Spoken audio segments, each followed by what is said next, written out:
আসসালামু আলাইকুম রহমতুল্লাহ। বিশ্ব মিডিয়া আমাদেরকে যা দেখায় বাস্তবতা তা না। আমরা মধ্যপ্রাচ্যের বিভিন্ন দেশে যারা আছি, এই দেশের লোকাল নিউজ চ্যানেলে যেটা দেখায় এটা হচ্ছে বাস্তব একদম 100% অ্যাকুরেট। আলহামদুলিল্লাহ, ইসরায়েল মোটামুটি শেষ। আমাদের সৌদির বাদশাহ মোহাম্মদ বিন সালমান জাতির উদ্দেশ্যে ভাষণ দেওয়ার 10 মিনিটের মাথায় হাইপারসনিক হামলা করা হয়েছে এবং রাশিয়া এবং চায়না জোটের নেতৃত্বে। এখানে ইরান হামলা করে নাই। আমি আবারও ক্লিয়ার করি, হামলাটা কিন্তু ইরান করে নাই। এখানে যতটুকু নিউজে বুঝলাম, এই হামলাটা করা হয়েছে রাশিয়া এবং চায়নার নেতৃত্বে। হাইপারসনিক মিসাইল হামলা করা হয়েছে। ওটা ওয়ান কাইন্ড অফ পারমাণবিকের আগেরটা বলা যায়, পারমাণবিকের লাইট ভার্সন। হয়তোবা তারা প্রস্তুতি নিচ্ছে যে পারমাণবিক হামলার ইসরায়েলে। এবং এই দেশে জিসিসি বিভিন্ন দেশে যে এই আমেরিকান ঘাঁটিগুলো আছে তাদের থেকে ওয়েপেন্স কি হ্যান্ড ওভার, এই বিভিন্ন দেশের সেনাবাহিনী তাদের যে ওয়েপেন্স আছে এগুলা হ্যান্ড ওভার নিয়ে দিছে। প্রত্যেকটা দেশে আমেরিকান নেভিদেরকে নিরস্ত্র করা হয়েছে উক্ত দেশের সেনাবাহিনীর আন্ডারে। তো যারা এই দেশের নিউজ চ্যানেলগুলা কন্টিনিউ চোখ রাখতেছেন, আপনারা জানবেন বিষয়টা এমন যে বাংলাদেশে মনে করেন আমেরিকান একটা ঘাঁটি আছে, তো আমাদের বাংলাদেশের সেনাবাহিনী আমেরিকান সৈন্যদের থেকে তাদেরকে নিরস্ত্রকরণ করা হয়েছে। তাদের কাছে এখন কোনো অস্ত্রের অ্যাক্সেস নাই, কোনো ফাইটার জেটের অ্যাক্সেস নাই। হ্যাঁ, তারা আছে বেজে সাধারণ সৈন্যের মতো অবস্থান করতে। তারা এখান থেকে কোনো দেশের হয়ে কিন্তু হামলা করতে পারবে না। তবে বড় ধরনের হামলা হাইপারসনিক যেটা আক্রমণ করা হয়েছে এখন থেকে 10-15 মিনিট আগে হয়তোবা, যেটা লাইভ দেখাচ্ছে জিসিসির বিভিন্ন টিভি চ্যানেলে।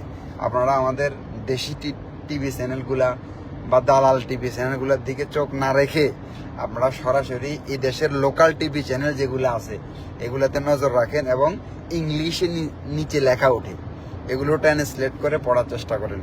পুরা আরব জোট, মরক্কো, ইজিপ্ট সহ আরব দেশের যে একটা জোট আছে, ওই জোটের ভার্চুয়াল মিটিংয়ে এই সিদ্ধান্ত নিছে যে সবগুলা আরব মুসলিম দেশ ইরানের পাশে আছে এবং শুধু নিন্দা জানে, তারা ক্ষান্ত থাকবে না, তাদেরকে সকল ধরনের সহযোগিতা দেখা হবে। এই ঘোষণার 7-10 মিনিটের মাথায় হাইপারসনিক হামলা কিন্তু করা হয়েছে। অনেকে বলবেন যে মাসুদ ভাই এই ধরনের নিউজগুলো তো আপনার থেকে আশা করি না। আসলে এটা খুবই এক্সাইটেড। দীর্ঘদিন এদের পতন দেখার জন্য অপেক্ষা ছিলাম। ওরা ধ্বংস করে দিয়েছে আমাদের ফ্যালেস্তিন, ওরা ধ্বংস করে দিয়েছে গাজা, হ্যাঁ ওরা ধ্বংস করে দিচ্ছিল লেবানন, ওরা ধ্বংস করে দিতে, ওদের টার্গেট পুরো মুসলিম বিশ্ব। এই যে ধাক্কাটা তারা পাইলো, অন্তত আশা করি আগামী অন্তত 100 বছর অন্তত তারা আর মাথা তুলে দাঁড়ানোর চিন্তা করতে পারবে না। তবে এই হাইপারসনিক হামলার পরে যদি তারা নিউক্লিয়ার ওয়েপেন যদি তারা ব্যবহার করে, তো মনে রাখবেন তৃতীয় বিশ্বযুদ্ধ শুরু হয়ে গেছে এবং নিউক্লিয়ার যুদ্ধ কিন্তু শুরু, পারমাণবিক যুদ্ধ যেটা আমরা বলি ওটা কিন্তু শুরু। তবে আপনারা এই দেশের লোকাল নিউজ চ্যানেলগুলোর উপরে নজর রাখেন। আমি আবার বলি, লোকাল নিউজ চ্যানেল, আরব দেশের যে লোকাল নিউজ চ্যানেলগুলো আছে এগুলার নিউজগুলা দেখেন। এই দালাল নিউজগুলা দেখা কোনো ফায়দা নেই। আরব বিশ্ব যে এই যুদ্ধকে কেন্দ্র করে যে তারা যে এক হবে, এটা কখনো চিন্তা করতে পারেন। এটার প্রয়োজন ছিল। আশা করি এই দখলদার ইসরায়েলের এবার তাদের যে আক্কল যেটা বলি আর কি, তাদের আক্কলটা অন্তত হবে এবং এই উসিলায় মুসলিম বিশ্ব এক হবে এবং মুসলিম বিশ্বে শান্তি ফিরবে। মুসলমান দেশগুলা শান্তিপ্রিয়, ইসলাম ধর্ম শান্তির ধর্ম।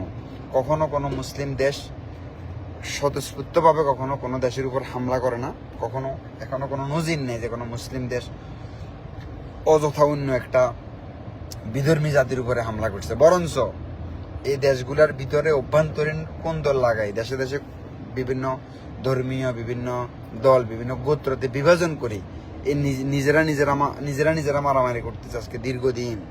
কিন্তু দেখেন অন্য সবগুলা জাতি যারা কখনো কোনো মুসলিম দেশ, কোনো বিধর্মী জাতি কোনো দেশকে কখনো কিন্তু হামলা করেনি। আলহামদুলিল্লাহ, এই খবরটা খুবই শান্তিদায়ক, খুব তৃপ্তিদায়ক।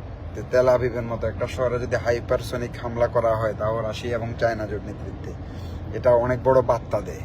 এটা অনেক কিছু বোঝায় যে তারা যদিও আসছিল গত প্রায় 12-13 ঘন্টা আগে, তাদের বহর আসি পৌঁছেছে, কিন্তু তাদের কমিটমেন্ট ছিল তারা প্রতিরক্ষা করবে, তারা যে আক্রমণ করবে এটা অথবা এত তাড়াতাড়ি ভাবি নেই, কিন্তু তারা আক্রমণ করে বসছে। রাশিয়া এবং চায়না জোট, সাথে আছে পাকিস্তান এবং দক্ষিণ কোরিয়া। হয় তৃতীয় বিশ্বযুদ্ধ, না হয় ইরান শেষ। আশা করি তাতে আমেরিকা যুক্ত হবে না। আমেরিকা যুক্ত হলে তৃতীয় বিশ্বযুদ্ধ মাস্ট, মনে হয় না হবে, কারণ আরব দেশগুলো তাদের ঘাঁটিগুলো থেকে কোনো প্রকার হামলা করার জন্য অনুমতি তো দেয় নাই, বরঞ্চ ওয়েপন সিলিন্ডার একদম নিরস্ত্রকরণ করা হয়েছে। আসসালামু আলাইকুম রহমতুল্লাহ।